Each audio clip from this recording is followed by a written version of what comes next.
बिहार में लोकसभा चुनाव के बाद अब सभी की निगाहें बिहार विधानसभा के उपचुनाव पर है।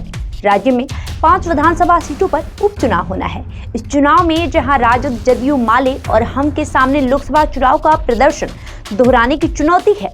लोकसभा चुनाव में इन क्षेत्रों के विधायकों के चुनाव लड़ने से ये सीटें खाली हो गई है। इनमें से एक रुपौली के लिए चुनाव की घोषणा हो चुकी है। वहां 10 जुलाई को मतदान होने वाला है। राज्य के रामगढ़, तरारी, बेलागंज, इमामगंज और रुपौली में उपचुनाव होना है। इनमें राजद के 2, माले, जदयू, हम कोटे की एक सीट है। 4 विधायकों के सांसद चुने जाने और 1 विधायक के इस्तीफे के बाद ये सीटें खाली हुई है। बक्सर से राज्य के सुधाकर सिंह के सांसद चुने जाने के बाद रामगढ़ और जहानाबाद से सुरेंद्र यादव के सांसद चुने जाने के बाद बेलागंज सीट पर उपचुनाव होना है। आरा से माले के सुदामा प्रसाद के सांसद बनने के बाद तरारी और गया से हम के जीतन राम मांझी के सांसद बनने के बाद इमामगंज सीट खाली हुई है। बीमा भारती के इस्तीफा देकर लोकसभा चुनाव लड़ने से रुपौली में उपचुनाव हो रहा है। रुपौली में 10 जुलाई को मतदान है। यहां से जदयू के कलाधर मंडल, राजद की बीमा भारती और निर्दलीय शंकर सिंह के बीच त्रिकोणीय मुकाबला है।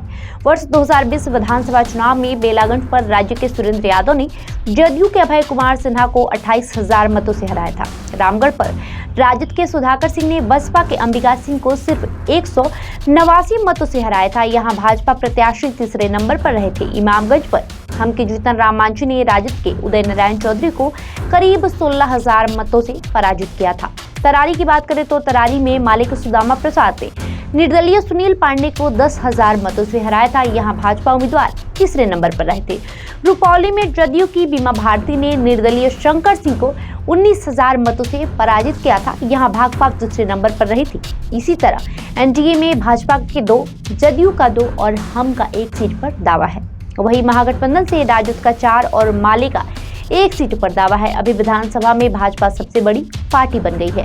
भाजपा के 78, जदयू के 44, हम के 3 और 1 निर्दलीय विधायक है। वही महागठबंधन से राजद के 77, कांग्रेस के 19, माले के 11, भाजपा माकपा के 2 विधायक है।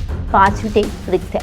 बहरहाल आपका इस खबर को लेकर क्या कहना है, हमें कमेंट करके जरूर बताएं।